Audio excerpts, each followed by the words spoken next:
Добро вечер, почитувани гледачи. Не беше така многу одамна кога Охрид важеше за еден развиен индустријски град. Повозрастните генерации се сеќаваат на тоа и на големиот број фабрики кои што постоеја во градов и откаде што многу луѓе ја добиваа својата екзистенција. За жал, можеби едно 15 на години наназад, индустрија речиси и да немаме. Туризмот можеби една од гранките која што се уште некако успева да опстои во Охрид, но другите индустријски гранки замреа. Но се надеваме сите дека во иднина нема да биде тоа така. И со таа цел еве вечерва разговараме во емисијата Под лупа со мојот вечерашен гостин, директорот на ЕМУЦ Свети Наум Охридски или електромашинскиот училишен центар, господинот Сашо Недески.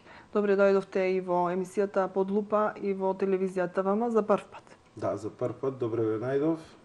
Најнапред би ги поздравил гледачите на емисијата Под лупа. Се надевам ќе поминат пријатни 40 минути во разговор со нас двајца. Сигурна сум дека ќе биде така и дека ќе добија доста корисни информации, затоа што како што најавив, добро е кога ќе имаме и други можности за младите во нашиот град, каде што ќе можат да се барат својата професионална иднина и својата екзистенција.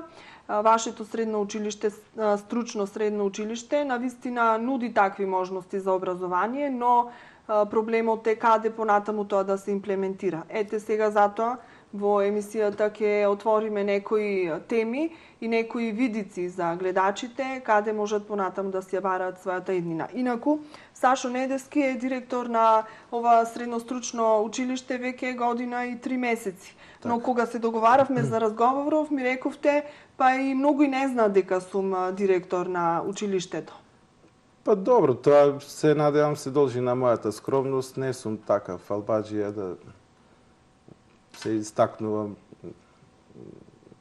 Функцијата ја сваќам единствено како обврска према учениците и родителите, нормално и вработените во центарот, да се подобрат услови за работа, да се унапредат наставните планови и програми и нормално да се унапредат и да се подобрат условите од училишна зграда, работилница. Ево сега во најава веќе е почната со изградба спортската сала.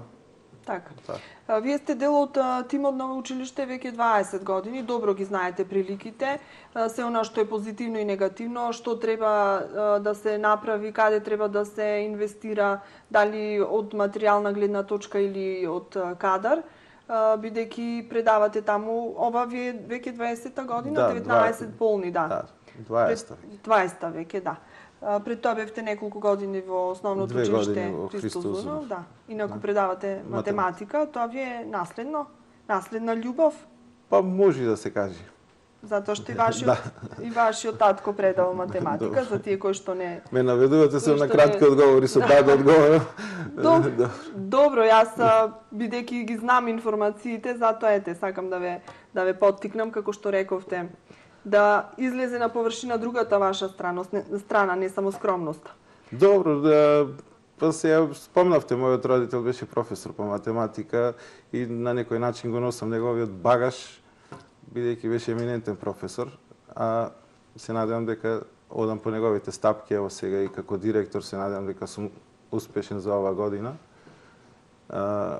Инаку кариерно, уште во ЕМУЦ бев координатор на младинската организација долги години, каде што организиравме од образовни рандевуа, тоа се надпревари на средните стручни училишта во Македонија.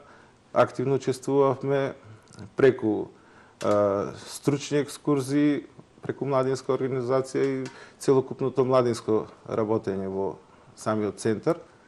Поставив некои стандарди во моје време кои што за среќа се уште се почитуваат и се користат.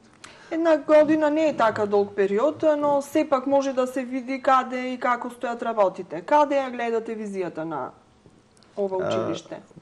Би сакал уште да добавам, после младинската организација бев председател на Општообразовниот актив еден мандат 4 години, 4 години бев потоа и председател на училишниот одбор во училиштето. Значи не случајно скалило стигнав токму до ова функција. Значи не директно од професор, па ајде сега директор, значи сум поминал од најниско скалило па се до врвот. Кога го споменавте ова, можам слободно да ви кажам дека имаме случај каде што веднаш прво вработување на некого му е директорско место, така да навистина е добро да ги помине човек сите тие скалила за да дојде до таа функција, бидејќи јас мислам дека само така може да има резултат. Па тоа е стекнатото искуство од 20 години, другарства, пријателства, меѓу колеги, сето тоа води кон добри резултати, значи успешни резултати.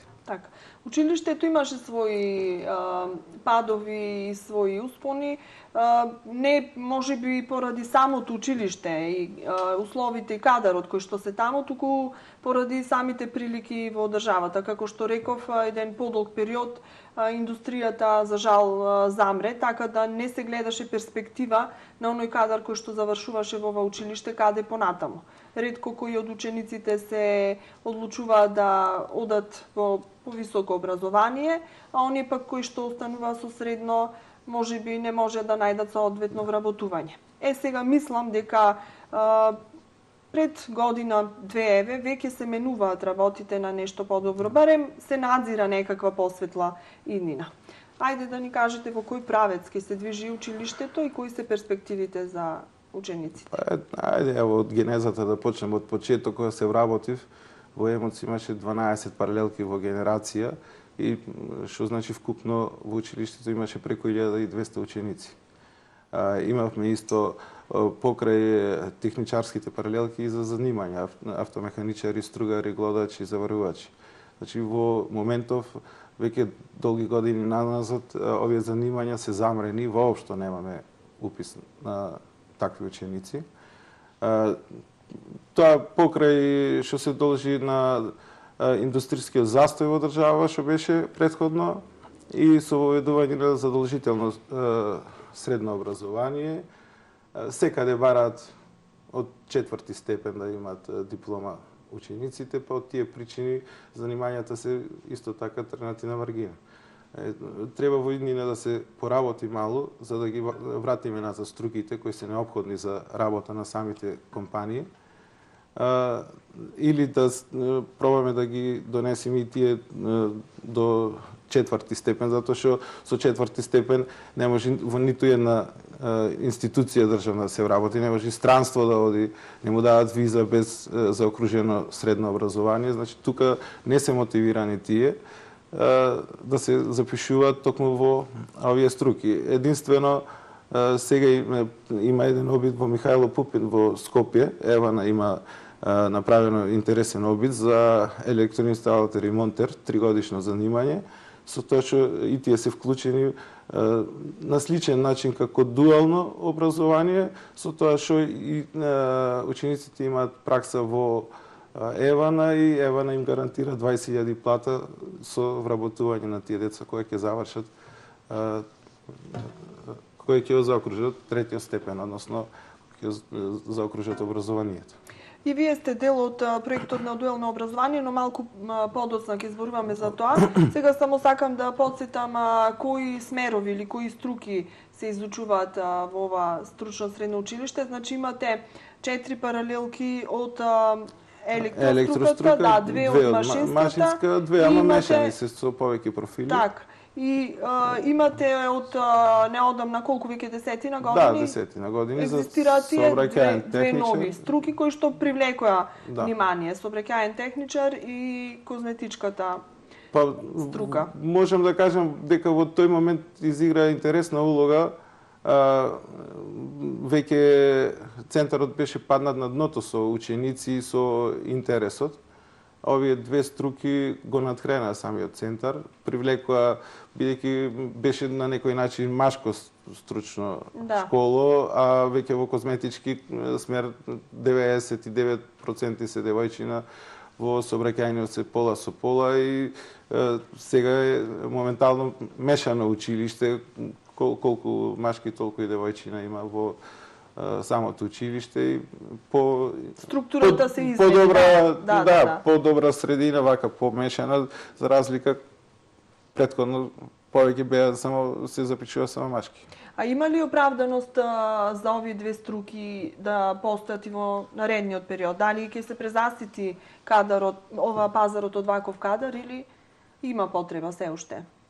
Па некако коцките се вклопуваат, не знам дали имате информацијата, во индустријска зона наш сограѓаник од Америка гради фабрика за козметички препарати производи.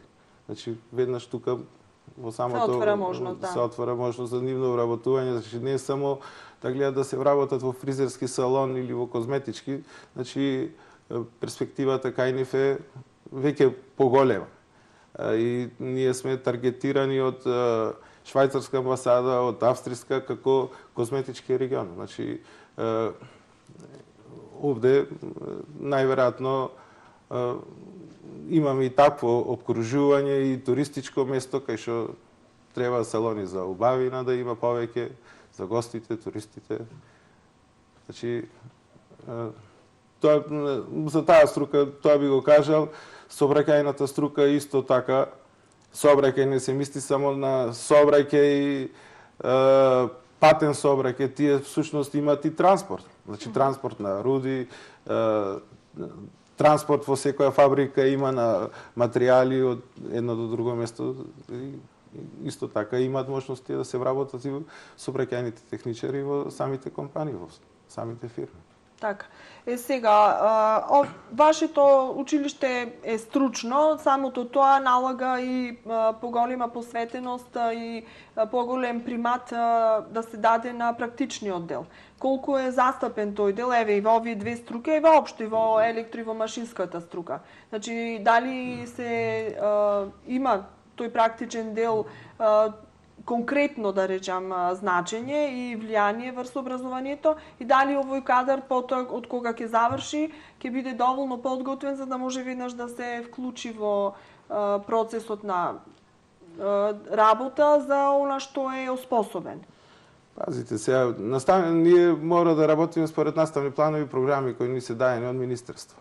Значи таа програма треба да ја реализираме. Сега за жал тие програми се од минатиот век. Веќе 21 век сме, треба сето тоа да се модифицира, да се унапреди. Во моментов Центар за стручно образование и Биро за развој ги работат новите програми и се оди на модуларно дизајнирани предмети. Значи, класично се уште одиме по тие стари програми, за жал практичната настава почна од втора година, втора, трета и четврта по еден ден во неделата и тоа се оди во фирми на работна линија ги стават учениците, гледаат како се работи. И да видиме реални дека тоа е... Не, ама реално не може да го остави на CNC машина која кошта 50.000 евра или 100.000 евра има CNC машини, да ставиш ти некој ученик од втора година да ти ја програмира и да работи. Значи, тоа е илузорно. А веќе такви машини имаат имаат повеќето. Дури помали фирмички, кај што обавуваат пракса нашите ученици, имаат исто такви машини. И сега, одговор на ова дава токму дуалното образование малку подоцна. Ево, може да подискутуваме или да се надоврзам директно. Да, ќе одиме како што ќе ни доаѓаат темите без некој така конкретен концепт, моабетот ќе се оди спонтано, ќе зборуваме за дуелното образование, но сепак еве мое едно лично мислење, сигурна сум дека и вие тоа сте го воочиле, еден ден пракса во неделата е навистина многу малку, а и не е ништо на конкретно за овие струки. Па тука можеби еве и вие можете да излобирате и преку Министерството за образование и сето тоа да се забрза тој процес на менување на програмите за образование, барем во овие стручни училишта. Помалку ние Колку сте консултирани вака како актив на директори? Како државен апарат ние сме мало инакви, сакаме и стручното да го унапредиме и да го запазиме социјалниот аспект, затоа што зголемената пракса значи намалување на општообразовни предмети и други предмети, тоа значи намалување на професори за сметка на зголемување на праксата, значи на се води сметка, сакаме и социјален момент да запазиме, а сакаме и да унапредиме. Значи не може едното и другото, двете работи не одат. Или правиме стручно образование, ако правиме стручно образование, она што секој реален човек што би рекол, треба пракса. Нас ни требаат работници, не ни требаат филозофи. Значи има предмети кои што навистина не се во функција на струките. Так. Не би сакал да ги набројувам, ги знаете. Значи сето тоа треба или да се редуцира или да се намали фондот на часови, да се оди на минимум. Мислите ли дека тоа ќе се спроведе или тоа е само една засега пуста желба? Ами ако сакаме да успееме, мора да се спроведи. Ако не ќе стручно образование, ево тераме по старо, вадиме ние кадри и од машински техничари, енергетичари, електроничари, за компјутерска техника, електротехничари, ама никој не ги сака. Значи, не ги сака токму од овие причини. Секоја компанија сака да си ги научи. Шом ги научи, ќе има интереси да си го вработи.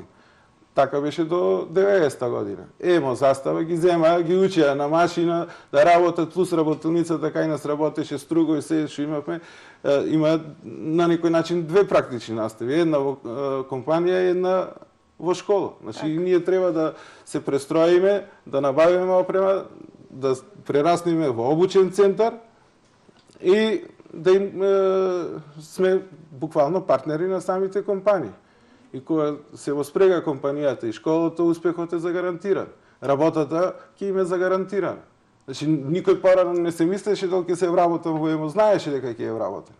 Не се секираше дали ќе во застава, знае, оди во застава, го учи за наетот и тие стануваат врвни алатничари, одма ги земат, уште не завршени со четврта година, тие веќе беа вработени во тие компании. Тоа сега истото нас не се случува. Значи, со овој проект од дуално што го начнавме, по завршувањето на прва генерација што имаме запишано, значи сите ученици ќе бидат вработени. Па еве сега веќе вистинскиот момент е да кажеме што е тоа дуално образование.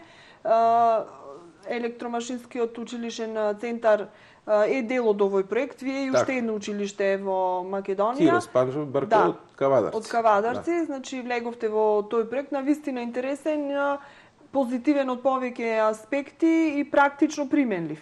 Ајде нешто околу тоа да ги запознаеме гледачите, за што станува збор и мислам дека тоа е вистинскиот пат каде треба да ја бараме иднината на вакви стручни училишта. Па на повозрастните генерации и да се рачунам во нив, нема потреба многу да им елаборирам, веќе спомнав со емо застава примерот, тоа буквално сега се случува со дуалното образование. Значи се работи на партнерство помеѓу училиштето и компанијата. За кои компании сега конкретно станува збор? Во дуално образование може да се вклучи било која компанија што ќе инвестира во себе. Значи, всушност треба да инвестира во посебна просторија за ученици, со нагледни средства, со машини, каде што ќе се изведува практична настава. Значи, самата компанија во ЛТХ, пример, не може да го пушти ученикот, што ви спомнав на ЦНЦ машина, во производство да работи. Еден сат ќе му покажи два, а не може да му стои машината нему. Значи, мора тој да има, не мора иста таква толку скапа, значи поевтина, која ќе ги обавува некои базични операции и на таа ЦНЦ машина цел ден ученикот да вежба да учи. Значи, така ќе научи, затоа што тој од гледање не може да научи или пола сат ако чепни некој дугмен таму или некој програмче нешто да понаправи, не се учи така. Значи, треба самата компанија да е спремна да инвестира во опрема, во обучен центар да направи во состав на самата компанија, одделен од производниот процес. Исто така и нашето училиште е должно сега веќе да направи исто така да набави од ЦНЦ машина, од буквално се на компјутер се работи, numeričko управувани машини, 3D принтери, значи 3D принтерите се исто така неопходни, затоа што пример еден дел се работи компјутерски во сите профили и шом се изработи тој дел се пушта на 3D принтерот, тој го работи на пластика истиот тој дел, се мерат димензиите, дали се во ред и дури потоа се пушта истиот програм на CNC машината која го работи пример од метал делот. Значи треба да се види дали сите параметри се како што треба. Со фабриката Костал, со ОДВ и со ЛТХ Леарница. Да, Леарница, значи со нив имате договор за вакво дуално образование, веќе тоа течи. Колку ученици се во оваа паралелка? Во оваа паралелка се 18 ученици и тоа, мислам, бројот на ученици го диктираат самите компании. Значи, не се по стандард е 34 ученици една паралелка, ама бидејќи овој принцип на работа, како што ви спомнав, е партнерство меѓу училиште и компанија. Значи, самите компании си направија проценка колку ученици може да примат на една ваква практична обука. Костел има 8 ученици, ЛТХ исто 8 и 2 ученика има побарано ОДВ. Сега вака, пред да започнете вие со примена на ова дуално образование, бевте во посета во Германија на едно училиште кое веќе го спроведува овој проект, исто така и во Словенија. Сега додека разговараме ќе видиме и некои фотографии од таму. Да, можеби малку ќе биде и појасно. И при посетата што вие видовте, што воочивте, значи каде сме ние и дали може, далеку сме сигурно таму. 100 години. Да, далеку сме, но сепак добро е некаде да се почне. Па, дуално образование во Германија функционира веќе 150 години. Значи, уште пред 150 години увиделе ова потреба германските компании за обучување на работници и уште од тогаш е почнато и до ден денес функционира, што значи ние нема потреба да измислуваме топла вода, туку само да го примениме тоа што веќе е успешен модел. Принципот на дуално образование кај нас е 60% во корист на теорискиот, 40% на практичниот дел, односно делот кој што ќе се обавува во самата компанија. За разлика во Германија е обратен процентот, 60 за практичен со 40 теориски. Значи сега се трудиме барем на 50-50 на коректно партнерство да имаме со самата компанија, да се зголеми уште мало практичната настава. Ви кажав од кои моменти е мало инертно и се покажува отпор кон зголемување на практичната настава, додека во Австрија е 70 со 30, значи 70 во корист на практичната настава. Како почнавме со дуално образование? Сам си поставам прашање сега. Ако, да, нема проблем. Уште минатата година, токму во овој период, контактираше со мене координатор за дуално образование на представништвото на германското делегацијата на германското стопанство во Македонија. Значи, со отварањето нормално на германски компании имат интерес и побарувачка од обучена работна сила, не само работна сила, туку обучена работна сила им е потребна. И исконтактираа со мене, јас нормално прифатив и така почна соработката. Значи, делегацијата на германското стопанство има задача да ни скоординира буквално сите. Нас како образовна институција, компаниите кои што се во наше обкружување, значи ево ЛТХ не е германска компанија, словенички капитал имате, значи словеничка компанија што нема никаков проблем, може било која компанија сериозна која што ви кажав е спремна да инвестира во образованието, да се вклучи во проектот на дуално образование. И ЛТХ, односно ОДВ и Костал. При тоа, исто така, во координација сме со Центар за стручно образование, Биро за развој и Министерство за образование и наука. Значи, сите тие овие Сите сегменти, да. сегменти, институции, како да ги наречам, мора да се накупче собрани, да се искоординират и така произлезе ова пилот паралелка, пилот проект.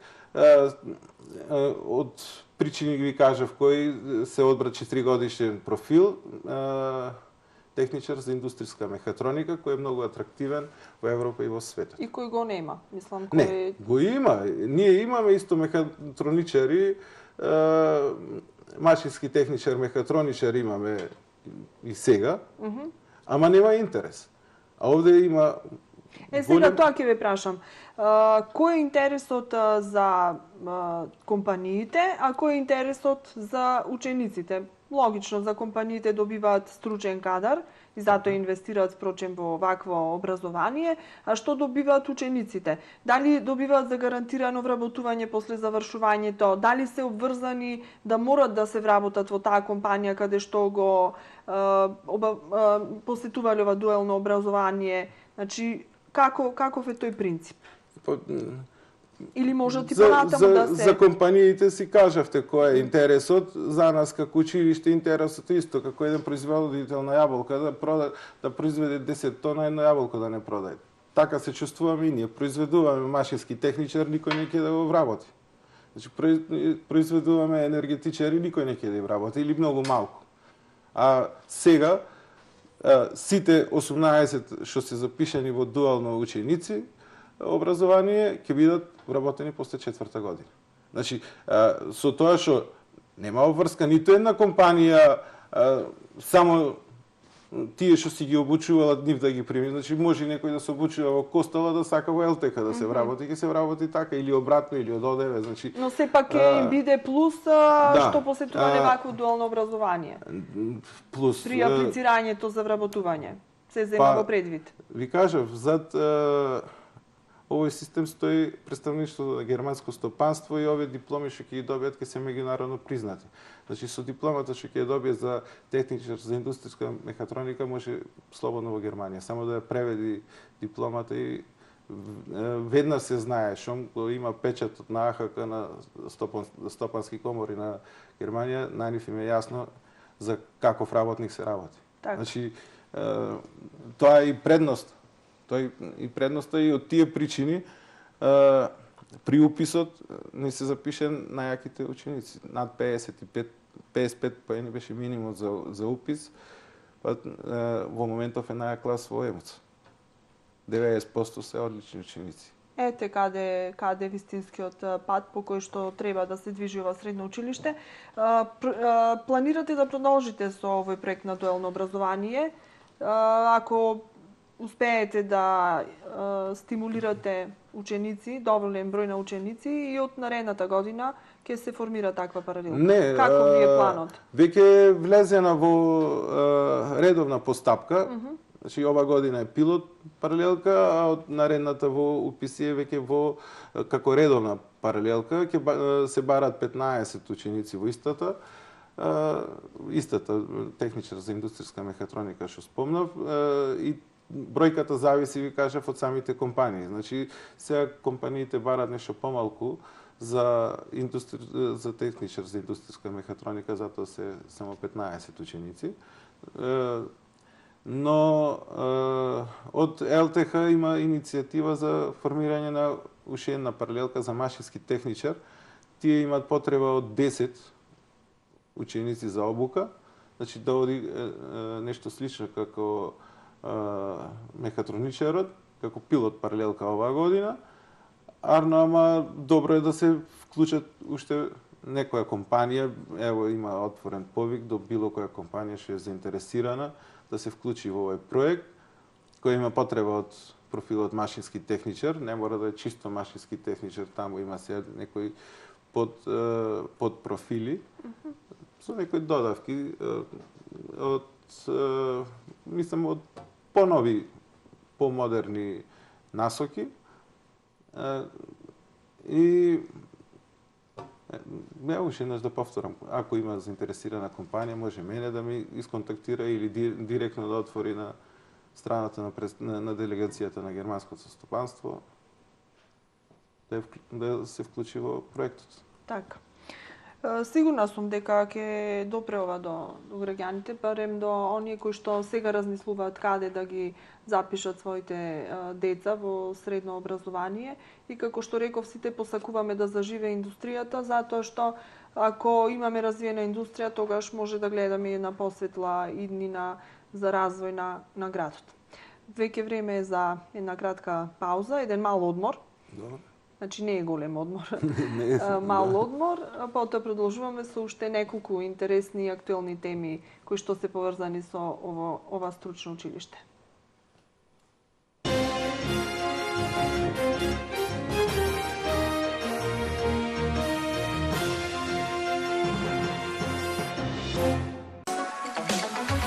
Кам, постојано ниски цени. Јаболко муцо 1 килограм 27 денари. Кисело млеко 300 грама 23 денари. Шампон 400 милилитри 129 денари. Детски, машки и женски фармерки 399 денари. Кам, купувај мудро. Најголемиот производител на мебел во Македонија, Мебел Ви, со свој голем продажен центар со површина од 2800 метри квадратни во Битола, место за секој кој бара исклучителен квалитет, достапна цена и голем избор. На една локација може да се најде целокупниот асортиман на производи на Мебел Ви, како и производите од премиум програмата Мондиви, душеците од Алегро и производите од супер популарниот Статус. Повелете во салонот на Мебел Ви во Битола на Краварски пат. Погребално предпријатие Две солзи. Ние сме тука, во тешките моменти во животот, да обезбедиме професионална поддршка. Со долгогодишно искуство во обавување на дејноста, ги нудиме сите погребални услуги и безпрекорна организација на достоинствен чин на погребување. Деловните простории на Две солзи се лоцирани на улица 15 корпус број 85 према градските гробишта. Спортско-фудбалско дружење Ној надпревар. Ова е најновото на јавното предпријатие Билјанини извори од Охрид. Бизнис лига во мал фудбал. Пријавување на екипите и подигнување на апликација може да се врши на веб страната biljaninizvori.mk до 25.2.2019. Бројот на екипите е ограничен, а повеќе информации околу пријавувањето и самата лига на контакт телефонот 078 267 164. Ова е дефинитивно настан кој не смее да се пропушти. Ве очекуваме. Животот секогаш може да биде побогат. Побогат за мигови на бескрајно уживање. Побогат за блискоста што ја чувствуваме кога сме заедно. Збогати го животот со најубавите чувства, што ти ги создаваат новите богати супи на Подравка, со изобилство внимателно одбрани житарици и зеленчук. Подравка.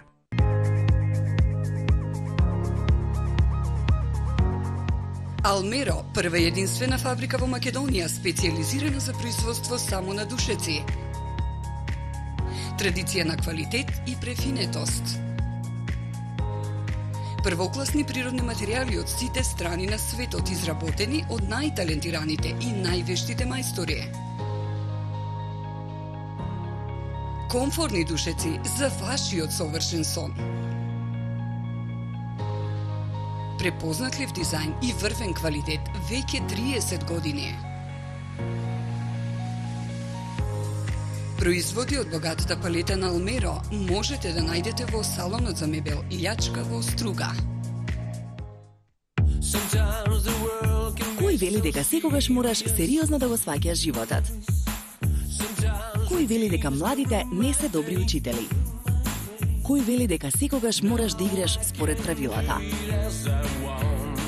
Некогаш може да биде по твое. Избери го новиот вкус на Аргета со лут ајвар или говедска пршута на избери.argeta.com. Аргета, добрата страна на лебо. Викенд акција во Миса Маркети. Маестро млеко 1 литар 3,2% млечни масти 34 денари. Бусто круасан 60 грама 5 денари.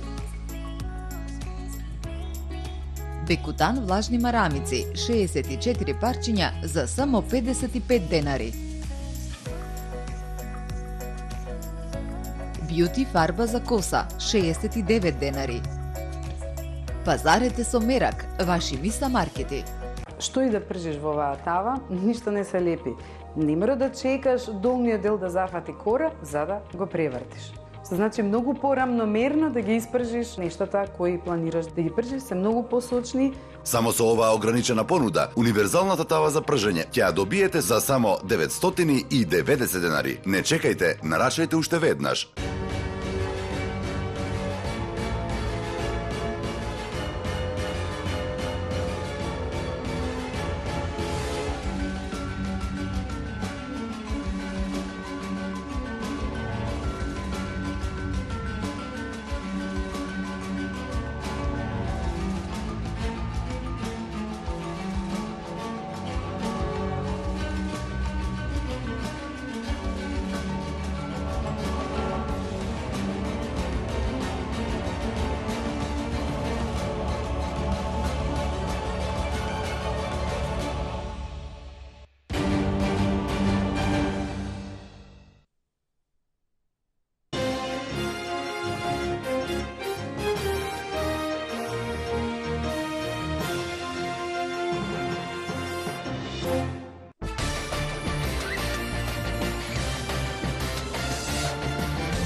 Заврши краткиот одмор. Мој гостин Сашо Недески, директор на ЕМУД Свети Наум Охридски. Разговараме за перспективите на ова стручно средно училиште, за вашите нови визии, воопшто на тимот кој што работи таму. Интересни теми начнавме, навистина за дуалното образование, малку кој знае и како што ми кажавте, дури во самото Министерство за образование некои работи не им се доразјаснети како сето тоа функционира, но сигурна сум дека ќе заживее, затоа што новите генерации ученици барат такво образование, а и компаниите кои што ќе доаѓаат и ќе инвестираат во нашата држава од странство барат стручен кадар. Тука ќе се најде заедничкиот интерес. Дури ми рековте дека при посетата во Словенија дури и се оди на тоа дуално образование, дури високото образование функционира на тој начин. Може некои искуства да кажете од таму уште накратко? Па накратко не може накратко, мора мало поопширно. Не знам дали оде сликите од претходно од студиската посета во Германија што имавме. И тогаш буквално ни се разјасна на сите што всушност е идејата за дуално стручно образование. Таму бевме представници од компанијата од ЛТХ и од ЛТХ беше представник, директорите со по еден професор од Кирос Панчев Барко и од ЕМУЦ од Охрид, представник од Центар за стручно образование, Биро за развој и Министерство. И нормално представниците од германското, од представништвото на германско стопанство, тие ни беа водичи таму. Посетивме обучни центри, посетивме нивната стопанска комора, што всушност работи на многу поинаков принцип. Стопанската комора е всушност капата на целото образование, таа ги издава овие сертификати, односно свидетелство за завршено дуално образование.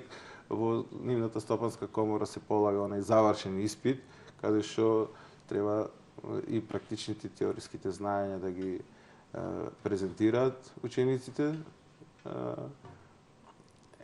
Исто така и во состав на стопанската комора има и обучни центри, покрај што има обучни центри во самите училишта за дуално образование, обучни центри исто и така и за возрастни.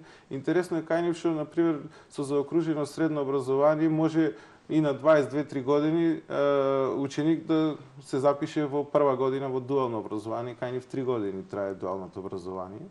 Мало е не мало повеќе поинаков системот, образовниот систем.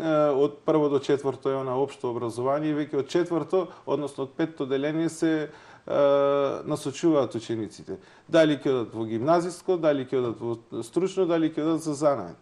Значи, уште од петто одделение веќе тие се припремаат кај да оди. И врз основа на тоа се изготвуваат наставните планови и програми по кои што ќе се тераат до крај на нивното школување. И преминот исто така во повисок степен, односно за студии без проблем, може да студираат исто така на било кој факултет, ама обично они што одат во дуално се продолжуваат да. по истата патека.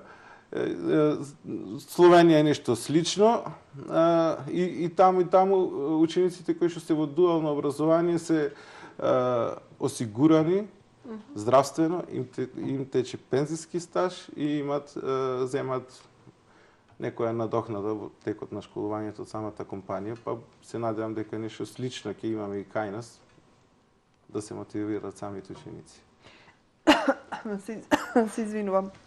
Позитивен пример имаме, значи треба само да го следиме. Сега, вашето училиште пролетва ќе биде домаќин на еден надпревар, Так. значи Балкан Јуниор. Тука учествуваат 8 земји, 6 се од бившите југословенски простори. Сите републики Так, бивши сите републики. Турција и уште и Романија. Так. Вие сте биле дел од овие надпревари, еве сега кругот се сврти и дојде ред и вие да сте домакини. Како, дали веќе течат подготовките, што се прави, што е тоа на што се надпреварувате на овие настани и по што е значање истите и за училиштето, но и за учениците? Добро, надпреварот оди на ротирачки принцип. Секоја држава еднаш на 8 години ќе е домакин и домакинот ги има сите обврски од прием на гости, буквално цела организацијска смисла е на домакинот. Гостите надпреварувачи си идат како гости, само за надпреварот си носат она опрема која што за практичниот дел за изработка на практичната задача. Таа практична задача се договара на припремен состанок кој веќе го одржавме во месец октомври. И домакинот предлага практична задача која ќе се работи. Ова година ќе на мини CNC машина треба да се програмира таа во C++, да изгравира една плочка со посебни шари, 2-3 плочки ќе се изработат и таа плочка после треба да се монтира на на подвижна врата. Значи механизам за подвижна врата и тој исто така автоматизиран треба да видите тој дел. Значи сето тоа треба да го изработат во практичниот дел.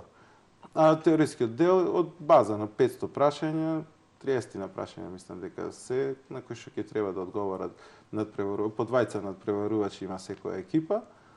И на крај се сумираат поените од практичен и од теорискиот дел. Во практичниот дел се цени се од изработка, прецизност на маргините, значи точно се знае до милиметар на колку милиметри треба да е изгравирана таа шара, значи сето тоа треба да го испрограмираат учениците и да го изработат.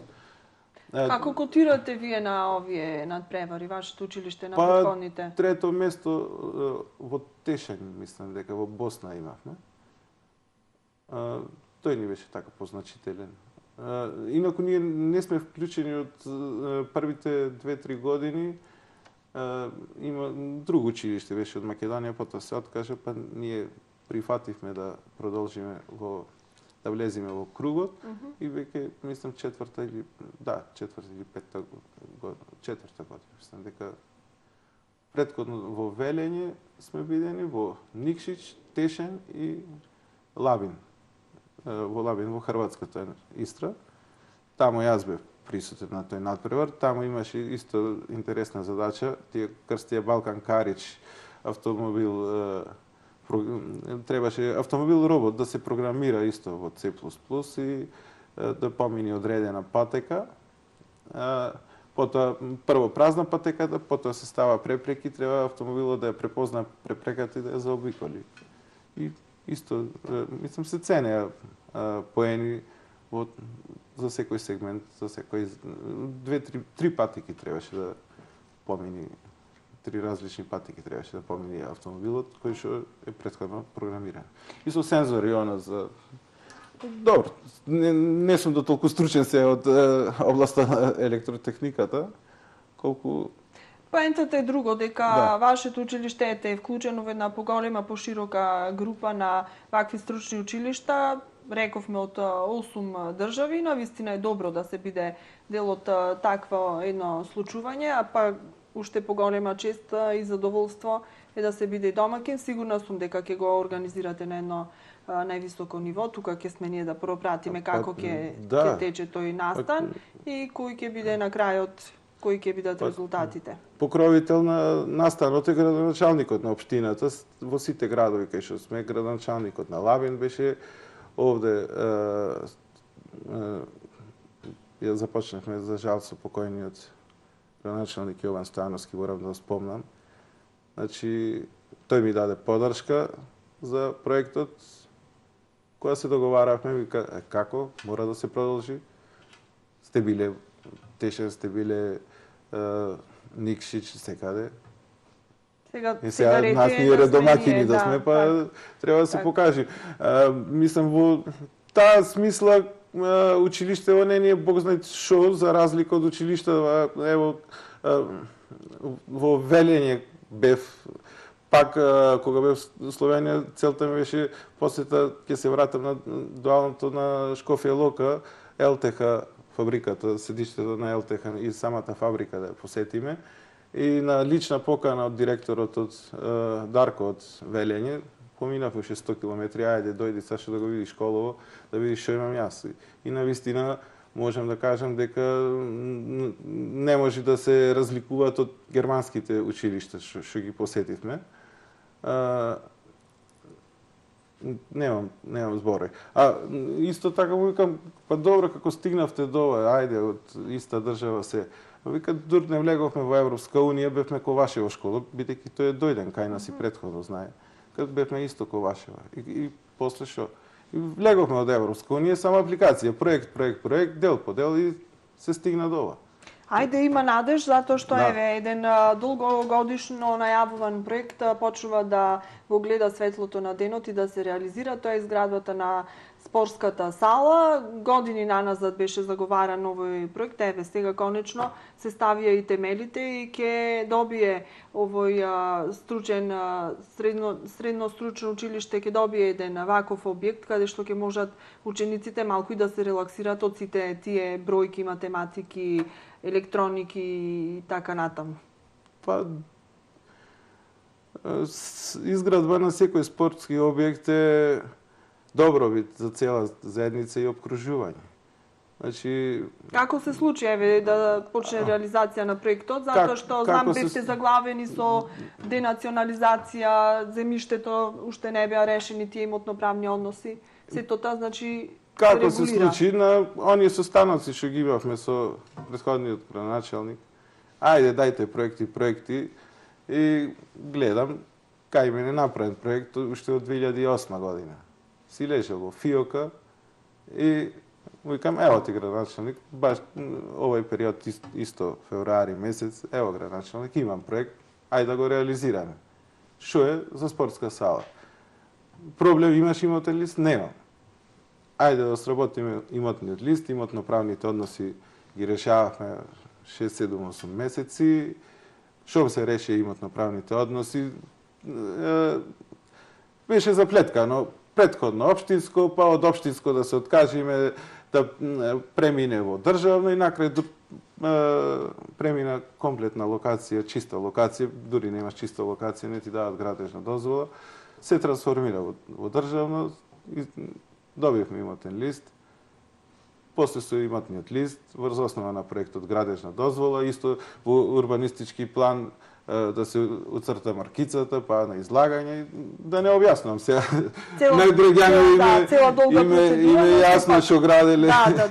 Име јасна цела процедура, па за една година мислам дека успеавме. Кој финансира државата? Ова е проект за изградба на 145 спортски сали од Министерство за образование и наука и нормално во соработка со локална самоуправа, бидејќи локалната имаше обврска да исчисти локацијата, да ја донесе локацијата до земја, да може изведувачот да почне со работа, сето тоа го сработи локалната, исто инсталации подземни, доколку имаше, за среќа немаше од водовод, канализација, струја, телефон, значи тоа требаше да се дислоцира.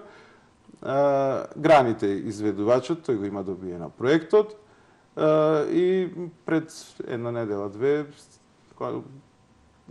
инаку локацијата им ја предадов уште од 13 декември, ама како што фатија празници, па снег заврна и немаше услови за работа, шом се стопи снегот, веднаш почна со реализација на овој проект, скопаат темелите, се во фаза се бетонираат, наредна фаза е плочата да се фрли, шом се излези од земја, веќе после полесно ќе оди градот. До кога планирате отприлика? Рокот за изградба им е 7 месеци.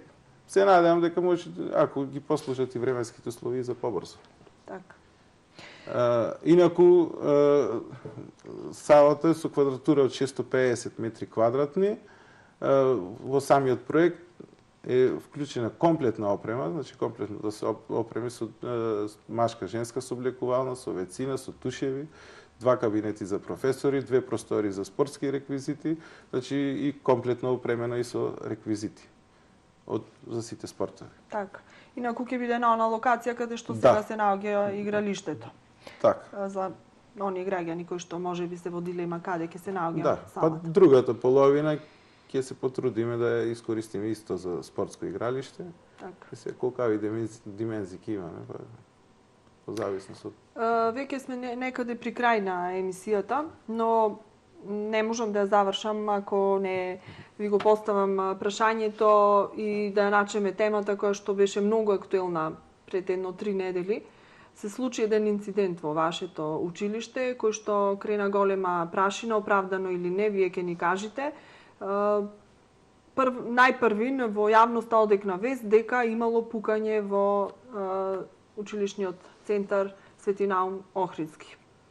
Потоа испадна дека станува збор за нешто друго, но првичната информација беше таа.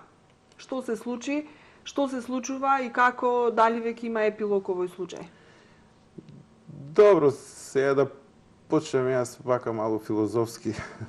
Во животот не може само убави нешта да не се случуваат, некој пат се случуваат и лоши нешта, за жал, неубави. Имаше една поговорка, каже, ако животот ти носи лимони, ти направи си лимонада. Значи, мора поинаку да ги прифаќаме нештата.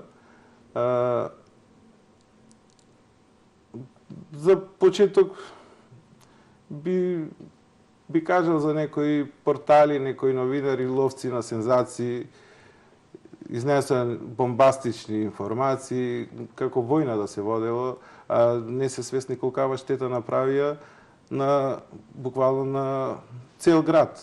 Затоа што во ЕМУЦ учат ученици од сите делови на градот, во една смена има 300 ученици, по 2 родители, значи 600 родители веќе биле загрижени. Покрај тоа од професори, од технички персонал, значи кога одекна тоа, значи се направи голема штета на непроверена информација, се направи безпотреба паника. Јас не бев во моментот во училиштето, што ми јавија за 5 минути, веќе пристигнав таму, направив увид на цела ситуација и како дошло до сето тоа? Значи се испостави дека не станува збор за вистинско оружје, туку за пиштол плашливец, но сепак според законот секој носење на било какво оружје во некаква установа, посебно во образовна, е казниво со закон. Ние имаме правилник за изрекување педагошки мерки, според тој правилникот изготвен од Министерство се знае кој поседува, носи оружје, мерката е отстранување, тоа е. Дали се спроведе таа мерка? Да. Уште наредниот ден. Дали овој настан ви беше причина и повод, можеби, да ја зголемите безбедноста, будноста во училиштето? Така. Затоа што, против учесниците се, според закон, спроведени оние педагошки мерки и санкции, другиот ученик се испиша, ја смена средината уште двајца што беа вклучени во инцидентот предостранување, се казнети со педагошка мерка предостранување од центарот, затоа што претходно не направиле некој, всушност никој од овие четворица не направиле некој инцидент, не се водела нити, затоа што за сите проблематични ученици посебно водиме досија во службите, во педагошко-социолошката служба, шом се регистрира и веќе е регистриран кај нас и се знае, колку се будни тие служби кога ги споменавте, ги има во училиштата, но некако од време на време да затајува нивната вистинска улога и функција. Видите, не затајува нивната функција, туку има одредени колеги, сами ќе го решиме проблемот, ама ќе направат погрешна проценка, не го пријавуваат во самата служба. Во моментот може ќе ги смират се, ама сепак треба стручно психологот да поработи. Значи, ние сме и педагози, и психолози, сето тоа го имаме поминато. Значи, во самите студии имаме полагано такви предмети, ги знаеме, ама сепак стручни лица се токму лицата од службата кои што треба систематски да работат. И ние немаме толку време да направиме еден профил на ученик според однесување што треба да се преземи, како треба да се преземи, значи реакцијата малку затоа и од кај нас. Може би тоа се провлекувало некој време, но не се обрнувало доволно внимание. Имавме помал број на дежурни професори, по еден наспрат сега ги појачавме дежурствата, техничкиот персонал исто така е побуден и веднаш да реагира, имат задолженија, значи дур не се случи овај настан, малку покомотно си се однесувавме сите, ама се после ова веќе не е исто. Значи, штетата е направена што се случи баш во нашето училиште, можеше во било кое да се случи еден таков настан, што не значи дека не водиме грижа за безбедност на учениците. Мене ми е тоа најбитно, здраве и безбедност на ученици, што има тоа за друго се ќе биде, за двојки, тројки, петки за оцена не е проблем. Питно здрави и живи да живеат во безбедна, здрава средина, значи да имаат убави услови. Тоа е и кон тоа тежнеам, како што спомнав, исто со овие проекти, кај што треба, азбестен кров имаме, со истиот проект треба да се промени во текот на летото, значи со истиот проект ова е за изградба на 145 сали и дрвената дограма се замени со пластична. Денеска работев еден проект од УСАИД со Македонски центар за граѓанско општество за инфраструктурни проекти, 1.200.000 е грантот, ако успеам да го добиам, за менување на таванската конструкција Армстронг со замена на лед светилки. Значи, сето тоа го работа за подобрување на условите на самите ученици. Така. Ви посакувам, ајде, може би премногу тоа да се посака, да нема воопшто инциденти, ама и тие што се да не се во големи размери со некои потешки, да речам, последици, но станува збор за деца. Не може жива материја, тоа е исто како во сообраќај, секој ден има сообраќајки, па треба да не возиме коли, значи се случуваат такви работи, за жал се случуваат. Јас реков, за жал што се случи во моето училиште. Значи, тоа е, а инаку секој дневно има и во сите училишта. Но ете, тоа е причина за да се уклучи црвената сијаличка и да бидеме побудни, службите да си го прават тоа што треба, што е нивна задача, да се подигне тоа на едно повисоко ниво. Многу пати забораваме на она воспитна компонента и на се она друго што е пропратно, давајќи предност на образовната. Тука има простор за да се поработи во сите училишта. Посакувам овие проекти кои што сте ги започнале успешно да ги реализирате. Ние тука сме ќе следиме како се развиваат. Благодарам за ова учество во емисијата и што еве ова училиште малку го ставивме под лупа. Добро, и вас ви благодарам на поканата, се надевам пак ќе ме викните ако ви бев интересен соговорник. Во секој случај имате уште од мандатот.